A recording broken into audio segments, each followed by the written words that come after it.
अलम क्षयी सुख, नाशवान सुख को बंद करो भोगना। अलम विषय वार्तया नरक कोटि बीभत्सया, बंद करो ये विषय वार्ता का चिंतन कथन श्रवण, ये कोटि नरकों जैसा भय प्रदान करने वाला है। अभी तुम्हें समझ में नहीं आ रहा। ये विषय चित्र देखना, विषय चिंतन करना, विषय क्रियाएं करना बहुत करोड़ों जन्मों में किया है। थोड़ा संयम में हो जाओ।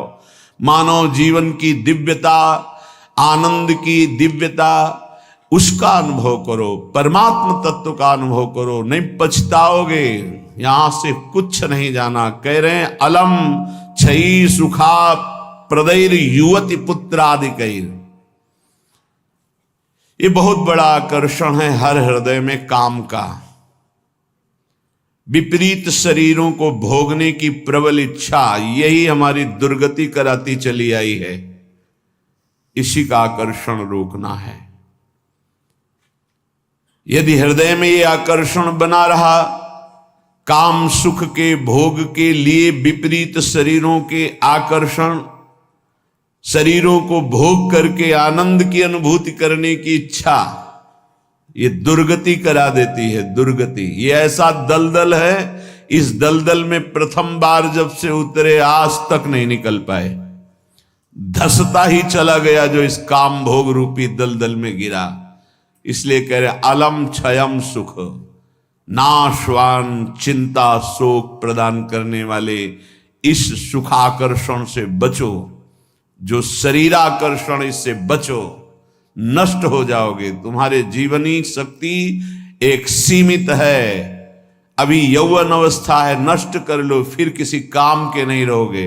ना भगवत चिंतन, ना शरीर चिंतन का रह जाएगा। केवल शोक चिंतन, चिंता, भय और केवल नाना प्रकार की भयावह कल्पनाएं। बस संयम से नहीं चलोगे, धर्म से नहीं चलोगे तो कोई सुख तुम्हें कभी सुख प्रदान ही नहीं कर पाएगा। धर्मात्मा पुरुष धर्म पूर्वक जब सुख का सेवन करता है तो सुख उसे विरति प्रदान करता है, वैराग्य प्रदान करता है, फिर वो अनुराग के मार्ग में चल पाता है। इसलिए कह रहे कि ये क्षयम नाशवान सुख है, अक्षय परमात्म सुख की तरफ बढ़ने के लिए तुम्हें मानव देह मिला था। लेकिन प्रदैर युवती, मुस्कुराहट, रूपाशक्ति, मृदु भाषण, नाना प्रकार की विलासिता, इसने तुम्हारे मन का अपहरण कर लिया है। बचाओ अपने मन को और मनमोहन की तरफ लगाओ, प्रभु की तरफ लगाओ। मान लो इन महापुरुषों की बात, आज तक कभी कोई तृप्त नहीं हुआ। कोई भी शरीर भोगों से अतृप्त होकर ही मरा और अगले जन्म फिर उन्हीं भोगों में लगा। बहुत सावधान। यदि बात समझ में आ जाएगी तो निहाल हो जाओगे, नहीं समझ में आएगी तो कभी पछताओगे इस बात को सोचकर। ये महापुरुषों के वचन है। धर्म पूर्वक भजन करते हुए यदि भोगों का सेवन करोगे तो वैराग्य हो जाएगा और भगवान के चरणों में अनुराग के मार्ग में चल पड़ोगे, गृहस्थ हो या विरक्त। अधर्म पूर्वक विषयों का सेवन करोगे, मलिन अंतःकरण, रागी अंतःकरण, हिंसक स्वभाव, क्रूर स्वभाव, ससुख वांछा, आसुरी स्वभाव वाला बन जाएगा, जीवन नष्ट हो जाएगा। श्रीपाद कह रहे हैं वित्तादिकैर, धन के द्वारा भोगों को संग्रह करके भोगने की इच्छा, ये महान पापाचरण कराती है। अवस्था हो गई है भोग त्याग कर भजन करने की, फिर भी रुपए के बल से भोग भोगने की प्रबल आकांक्षा, खरीद के भोगेंगे। भोग लो, पैसा है अभी, पुण्य के द्वारा, पूर्व पुण्य के द्वारा तुम्हारे पास जो श्री है, लक्ष्मी है, उसका दुरुपयोग कर लो। दुरुपयोग, 4 भूखों को भोजन पवा देते उसी पैसे से तो तुम्हारी सदगति का कारण बनता। लेकिन 4 भूखों से पैसे छीन कर अपनी वासना की पूर्ति में लगा दिया, वो तुम्हारे सर्वनाश का कारण बन जाएगी। किसी को भी बाहुल्यता भोगों की मिलती, संपत्ति की मिलती तो उसके भोग के लिए नहीं, समाज सेवा के लिए मिलती है। तुम्हारा जितना खर्चा है कम से कम खर्चा करके काम चलाओ, और तुम्हारे पास जो अधिक संपत्ति है वो दूसरों की सेवा में लगाओ, बीमार की सेवा में लगाओ, असहाय की सेवा में लगाओ, भूखों की सेवा में लगाओ, पशु पक्षियों की सेवा में लगाओ, तो धर्म बन जाएगा। और ये धर्मो रक्षति रक्षिता, ये दुर्गति से तुम्हारे धर्म रक्षा कर लेगा। लेकिन जिनके पास धन बढ़ता है उनके पास दोष बढ़ जाता है। मदिरा पान करना, पैसे के बल से व्यभिचार करना, पैसे के घमंड में आकर दूसरी की जीवों की हत्या कराना, मांस खाना, नाना प्रकार के छल कपट द्वारा पैसा, ये महान नरक की प्राप्ति कराता है, घोर दुर्गति होती है। इसलिए कह रहे वित्तादि बचो, बचो, अधर्म के धन से बचो। ये बहुत प्यारा दिखाई देता है लेकिन तुम्हारा सर्वनाश कर देगा। अगर 1 रुपया धर्म का आ जाए तो बुद्धि भ्रष्ट होना शुरू हो जाती, फिर तुम बड़ी बड़ी संपत्तियां छल कपट से एकत्रित करोगे, तुम्हारी दुर्दशा क्या होगी। श्रीपाद कह रहे विमुक्ति कथ याप्यलम मम नमो विकुंठ श्रेय। जो ऐसे आचरण करते हैं मुक्ति की चर्चा उनके लिए बेकार है। ममता रत सन ज्ञान कहानी, अति लोभी सन विरति बखानी, कामी समझिम हरि कथा, ऊसर बीज बय फल दशा। जैसे ऊसर भूमि में बीज फेंक दो बेकार चला जाएगा, ऐसे कामी पुरुष से भगवान के अनुराग की बात करो, ममता रत से ज्ञान की बातें करो, लोभी से वैराग्य की बातें करो, बोले सब बेकार हो जाती है। इसलिए बेकार हो जाती है कि उनके हृदय में इतनी मलिनता है को समझ ही नहीं पाएंगे। श्रीपाद कह रहे यद्यपि हम चर्चा कर रहे हैं कि अलम छई सुख प्रदैर युवती पुत्र वित्तादिकैर, पर फिर भी ये चर्चा बेकार है, क्योंकि ऐसे भोगी पुरुषों को चर्चा विमुक्ति की, मोक्ष की, परमार्थ पथ की समझ में ही नहीं आएगी। फिर भी हमारी प्रार्थना है कि आप समझने की चेष्टा करें। ये तुम्हारी संपत्ति, ऐश्वर्य, पुत्र, वित्त, स्त्री, परिवार, संबंधी, ये सब एक दिन तुम्हें छोड़ देंगे। तुम्हें अकेला यहां से जाना होगा। तुम्हारे पाप कमाए हुए और पुण्य कमाए हुए वही दोनों साथ जाएंगे। और यदि भजन कर लिया तो पाप पुण्य दोनों को विध्वंस करके वो भगवत प्राप्ति करा देंगे। शुभ अशुभ दुर्ग विध्वंस बल तब जयति जयति जग उच्चरे। जो श्रीधाम वृंदावन के प्रेम का पिपासु हो, वैकुंठ के भी वैभव की तरफ आंख उठा के नहीं देखता। कथयाप्यलम मम नमो विकुंठ श्रेय, नमस्कार है वैकुंठ को, लेकिन मुझे उसके श्रेय, उसके वैभव से कोई मतलब नहीं।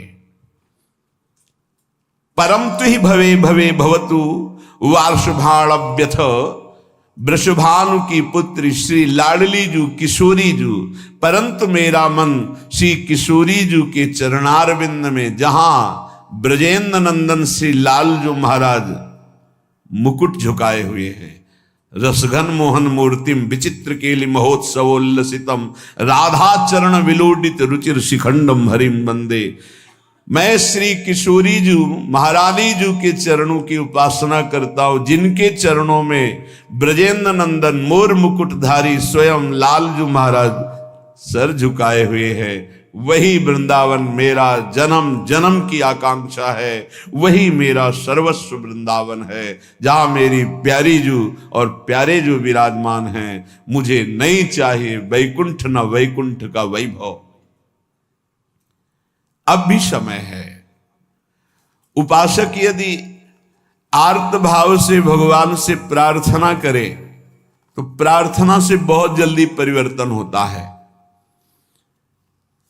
भगवान सत हैं, चिदानंद हैं, प्रेमानंद हैं, करुणामय हैं, और एक भगवान का नाम है भक्ता अनुग्रह कारिणो।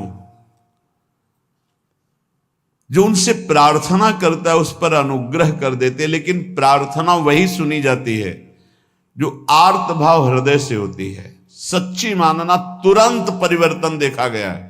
ये हम अपने जीवन की सैकड़ों बार की बात कह रहे हैं।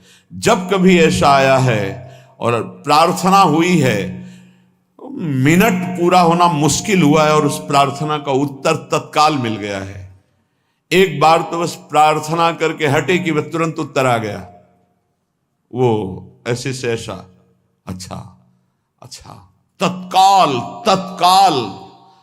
बस अंतर ये होता है कि हम हृदय से प्रार्थना नहीं कर पाते, हमारी प्रार्थना कपट जाल से युक्त होती, इसलिए प्रभु मोहि कपट छल छिद्र न भावा।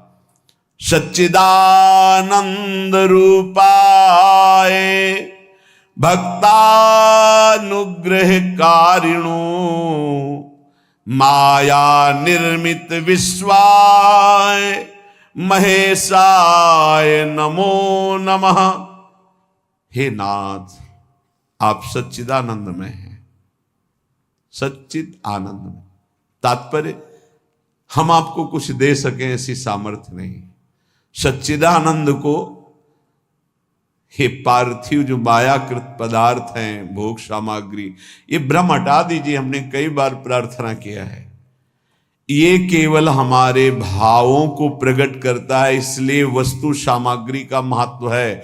अगर भाव नहीं है तो कोई वस्तु सामग्री का महत्व नहीं। आप 100 कुंतल सोना चढ़ा दो, हमारे प्रभु के लिए कुछ नहीं है।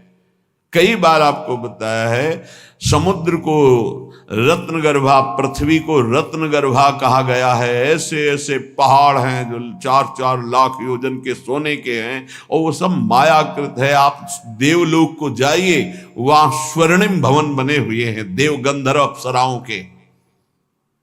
अमरावतीपुरी कैसी बनी हुई है, पढ़ करके महाभारत में देखिए कैसी देवराज इंद्र की सभा है, कैसी वरुण जी की सभा है, कैसी लोकपाल अग्नि की, वायुदेव की, होश उड़ जाएंगे। और ये सब मायाकृत है। ऐसे प्रभु को हम क्या दे सकते हैं? और ऐसे प्रभु को जब रोते हुए भाव से किसी ने पत्र अर्पित किया तो बिक गए एक पत्र में। पत्रम पुष्पम फलम तोयम। हे सच्चिदानंद प्रभु, आपके एक संकल्प से संपूर्ण सृष्टि प्रकट हुई है। ये प्रार्थना, मैं नीच आपको क्या दे सकता हूं नाथ? मेरे पास तो जो कुछ है वो सब आपका दिया हुआ है। शब्दों को देखिएगा, हे नाथ, मेरे पास जो कुछ है वो तो आपका दिया हुआ है। आपके एक संकल्प से संपूर्ण सृष्टि हुई है। नाथ, मैं आपको क्या दे सकता हूं प्रसन्न करने के लिए? आप मुझ पे अपनी तरफ से, अपनी कृपा से प्रसन्न हो। जब मैं शरीर की तरफ देखता हूं तो रोगा हरन्ति सततम प्रबला शरीरम कामादयोप्यनुदिनम प्रदहन्ति चित्तम मृत्युश्च नृत्यति सदा कलयन् दिनानि तस्मात् त्वमद्य शरणं मम दीन बंधो।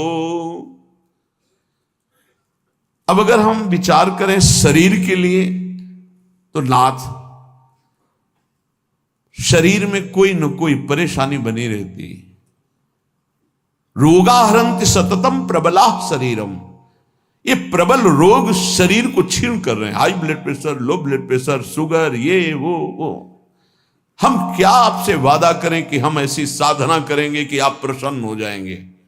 पहली बात बाहरी वस्तुओं की। नाथ, आपने एक संकल्प में अनंत ब्रह्मांडों का सृजन किया। स्वामी, मेरे पास जो वस्तु आपकी दी हुई है, मैं किस वस्तु से आपको रिझा सकता हूं? नाथ, वो तो आपकी दी हुई है। रही शरीर की बात, तो रोगाहरन्ति सततम प्रबला शरीरम। प्रबल रोग हमारे शरीर की शक्ति को छीन कर रहे हैं।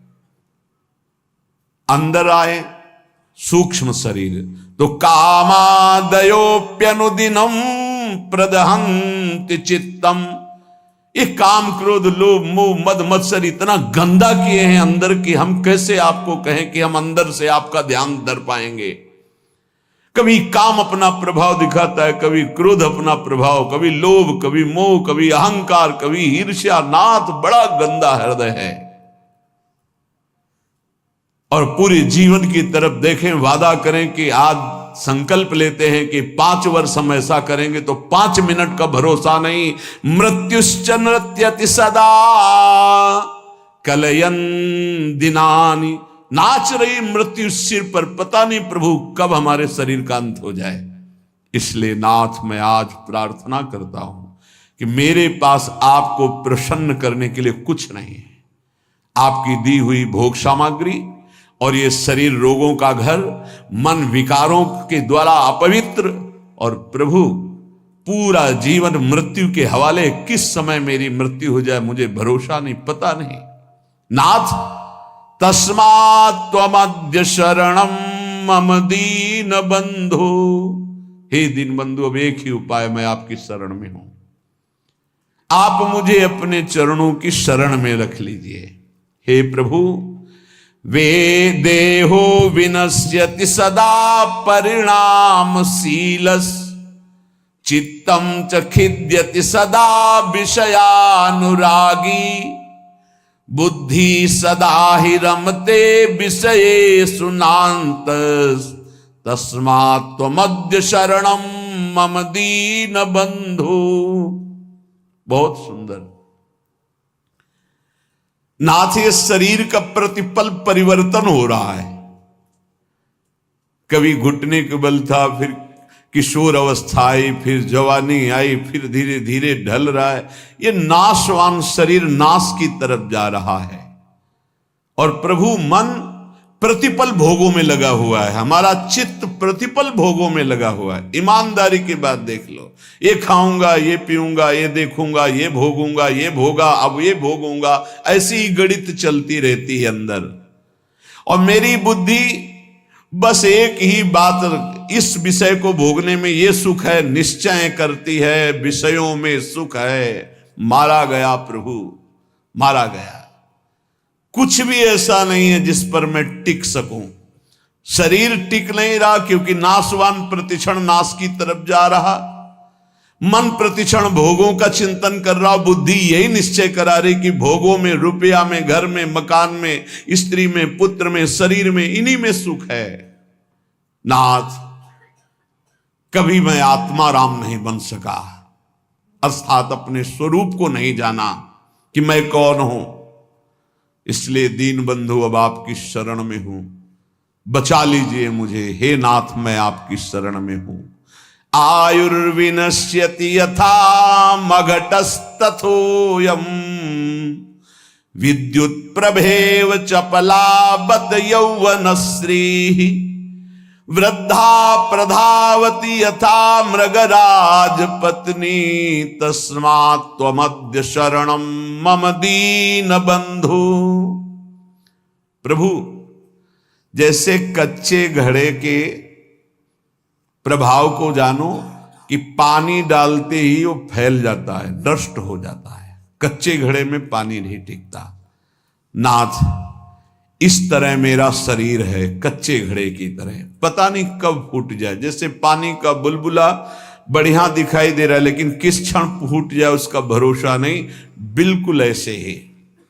विद्युत प्रभेव चपला बत यौवनश्री, ये जवानी, ये वैभव बिजली की तरह है। इसको भी देखा, बहुत चंद दिनों में नष्ट होते देखा। ये जो श्री अर्थात लक्ष्मी है, चपला है, इसे चंचला कहा गया है। ये किसी एक जेब में बराबर नहीं टिकेगी। वही रुपया लाखों लोग कह चुके हैं कि मेरा है और लाखों कहेंगे मेरा है, वो बदलता चला जाएगा, चपला है। आयुर्विनश्यति यथा मघटस्थ तोयम, विद्युत प्रभेव चपला बत यौवनश्री। ये जवानी, ये रुपया, ये भोग सामग्री, ये वाहवाही किसी की ब्याही हुई नहीं है। आज जवान हो, कल तुम्हारी दुर्दशा हो जाएगी।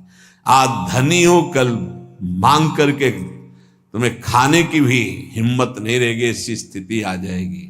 बहुत होश में। वृद्धा प्रधावती यथा मृगराज पत्नी, जैसे सिंहनी खाने को तैयार है, ऐसे रोग युक्त वृद्धावस्था तुम्हारा इंतजार कर रही। जब धक्का लगा के घर से बाहर कर दिए जाओगे, कर्म के परिणाम में कुछ भी तुम्हारा नहीं, कोई भी तुम्हारा नहीं। ऐसे कितने उदाहरण हैं।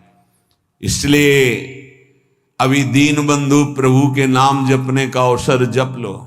अभी प्रभु की शरण में हो जाओ, तुम्हारा मंगल हो जाएगा। इस पर भरोसा मत करो। जब घटनाएं सुनते हैं तो लगता है कि लोगों को सीख लेनी चाहिए। अपने पुत्र को 10,000 करोड़ की संपत्ति कमा के दी, उसी पुत्र ने धक्का मार के बाहर कर दिया और रोता घूम रहा है कि हमें अपने घर में रख ले। ए भाई, हरिशरणम अगर ये जीवन में नहीं है तो तुम्हारा सब जीवन व्यर्थ चला जाएगा।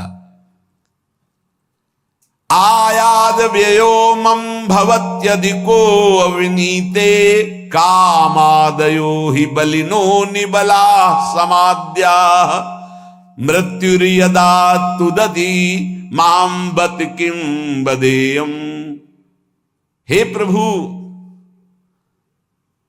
ये जो रुपये की आय है ये जीव को पागल बना देती है, धर्म से भ्रष्ट कर देती है। ये भी देखा है, जितना अधिक रुपया आएगा उतनी बुद्धि भ्रष्ट होती चली जाएगी। रुपये का सदुपयोग कोई महाभागवत कर पाता है नहीं, रुपया बहुत बुरी तरह कर्म बिगाड़ देता है। जहां रुपया बढ़ा तो फिर कर्म बिगाड़ देता है, कुछ नहीं, भारी प्रमाद। ये जो आप लोग बैठकर सत्संग सुन रहे हैं, बड़ी भगवत कृपा है जो आप यहां आकर के सत्संग सुन रहे हैं, भगवत कृपा। संसारियों को भगवत चर्चा सुनने की ना प्रेरणा होती है, ना इच्छा होती है, ना समय दिया जाता है। और जिसे सत्संग नहीं मिला जीवन में, उसका जीवन कूड़ा बना रहता है। गंदे आचरण, गंदा खाना पीना, गंदा व्यवहार। भगवत प्राप्ति करना है, भजन करना है, ऐसा कहीं चिंतन ही नहीं है, कहीं चिंतन नहीं। बस कमाना, ये सत्य है संसार, ऐसा भाव, कमाना है, मकान बढ़िया बन जाए, रुपया बैंक बैलेंस हो, अमुक कार्य सोचते सोचते मर गया, फिर अगला जन्म हुआ, फिर यही सोच, कब तक चलता रहेगा। आयाद व्ययो मम भवत्यधिको विनीते। और जब आय अधिक होने लगती है और बुद्धि ब्रविचारी हो जाती है, धर्म से अधर्म की तरफ जाने लगती है, तो फिर उसका व्यय गंदे तरीके से होता है, गंदे तरीके से। जो धर्मात्मा पुरुष होते हैं उनका धन बहुत अच्छी तरीके से, सो धन धन्य प्रथम गति जाकी। क्या? अस्पताल खुलवा दिया निशुल्क, बढ़िया दवा, बढ़िया डॉक्टर, और जो असहाय गरीब है फ्री दवा उनकी है, भोजनालय निशुल्क, किसी भी तरह का कोई छल कपट नहीं, जो रूखा सूखा सब फ्री पवार। ये धन का सदुपयोग। गौ सेवा, लाखों गौओं का, पशु पक्षियों का पोषण हो रहा है। ये विद्यालय खुलवा दिया, निशुल्क विद्यालय, फीस डॉक्टरों की, मास्टरों की, जो भी जैसे, वो सब अलग अपनी तरफ से।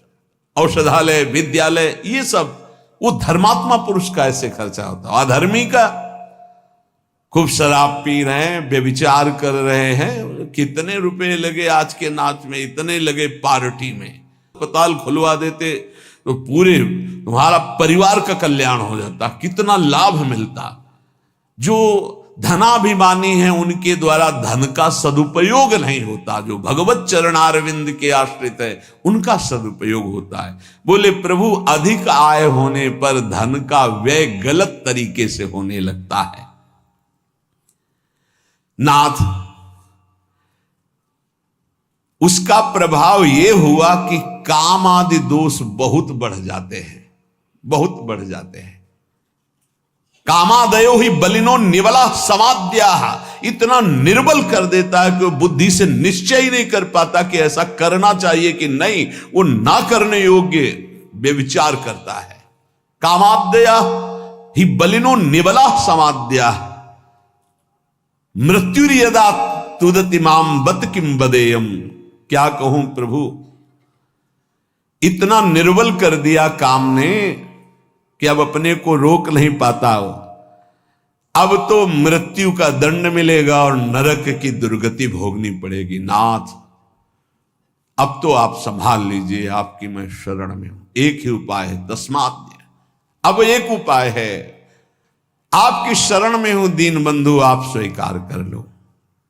दीन बंधु, हे भगवान, तप्तं तपो नहि कदापि मयेह तन्वा वाण्या तथा नहि कदापि तपश्च तप्तम् मिथ्या विभाषण परेण न मानसं हि तस्मात् त्वमद्य शरणं मम दीन बंधु।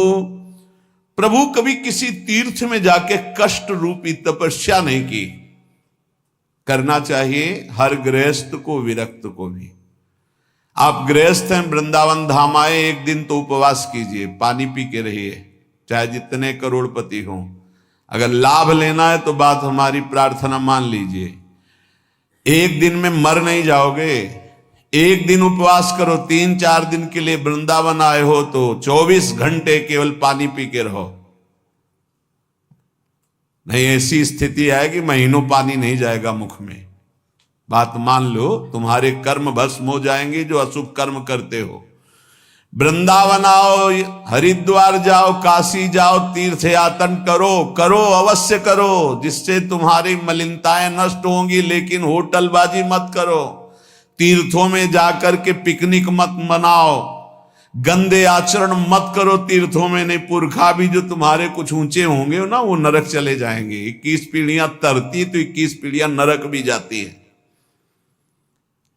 तीर्थ याटन करने का लाभ वही ले पाता है जो तीर्थों में जाके तप करता है, कष्ट सहता है। एक दिन जल से व्यतीत करो, दूसरे दिन फलाहार करो, तीसरे दिन थोड़ा अन्न ले लो। कोई अपराध न बनने पावे, बचा के अपने पुण्य निकल जाओ। कोई दोष दर्शन न करो, किसी की निंदा न करो, कोई पापाचरण न करो। तीर्थ आए हो, किसी को जब तक साधु संग नहीं मिलता तो तीर्थों का भी लाभ नहीं ले पाते। वृंदावन धाम आए, मुख में मसाला खाए, 25 से थूक दिया, वैष्णव आ रहा जब करते, और उसके पैर में पड़ा, सारे सुख तो थूकने वाले के नष्ट हो गए। दोना में चाट खाई, परिक्रमा मार्ग में फेंक दिया। उनको क्या पता है कि कहां क्या है। दीवाल में ऊपर लिखा है राधा, और वहीं खड़े लोग संग, तुम्हारे पुरखा भी सुकृतहीन हो जाएंगे जो तुम आचरण कर रहे हो, क्योंकि तुम्हारे भाव का संबंध है वहां से। बहुत सावधान। तीर्थों में लाभ तभी ले सकते हो, लघु शंका बहुत देख के, कहां करनी, थूकना बहुत देख के। तीर्थों में जाए, पक्का एक दिन उपवास करे, एक दिन फलाहार करे, एक दिन थोड़ा सा अन्न, और वो भी पवित्र अन्न। ऐसा नहीं कि आदेश कर दिया खूब छौंक बघार के, प्याज लहसुन हो, ये वो। तीर्थ याटन करने गए हो, ऐसे थोड़ी जाया जाता है तीर्थ याटन। मनोरंजन के लिए मत जाना कभी हरिद्वार, ऋषिकेश, काशी, वृंदावन। मनोरंजन के लिए मत आना। अगर मनोरंजन के लिए आए हो तो जितने सुकृत हैं सब नष्ट हो जाएंगे। यहाँ का होटल लिया और वही सब करते हैं जो बंबई कलकत्ता में करते हैं। बंबई कलकत्ता नहीं है, ये नित्य विहार स्थली प्रिया प्रीतम के। एक सुकृत करोड़ों सुकृत के बराबर, और एक पाप करोड़ों पाप से भी भारी पड़ेगा यहां। इसलिए होश में तो कह रहे प्रभु, तप्तम तपो नहीं कदापि मयेह तन्वा। इस शरीर को कभी तपस्या के द्वारा कष्ट नहीं दिया, तीर्थों में जाके देना चाहिए कष्ट। अब माघ में देखो ना, बड़े बड़े सुकृतशाली वहां जाते हैं, पांडाल खोलते, संत महात्माओं का वास कराते, भोजन कराते, और 3 बार नहाते हैं। और माह महीने में गंगा जी का नहाना भारी तपस्या है। ऐसे एक डुबकी लगाओ तो लगता है सर है कि नहीं है, कुछ पता ही नहीं चलता, इतना ठंडा चल रही वायु। हाँ, गीजर में नहाने वाले गंगा जी में कब डुबकी मार पाएंगे। तो तीर्थों में जाते, 8 बजे वहां से उठे हो, गीजर से नहा धो के पान वान खा के बाहर। ऐसे तीर्थ नहीं होते। 3 बजे तड़के जाओ, गंगा स्नान करो, बैठो भजन में, माला चलाओ।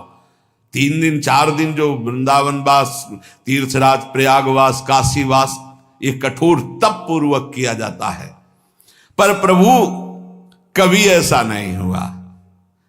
दीन बंधु, और वाण्या तथा नहीं कदापि तपश्च तप्तम।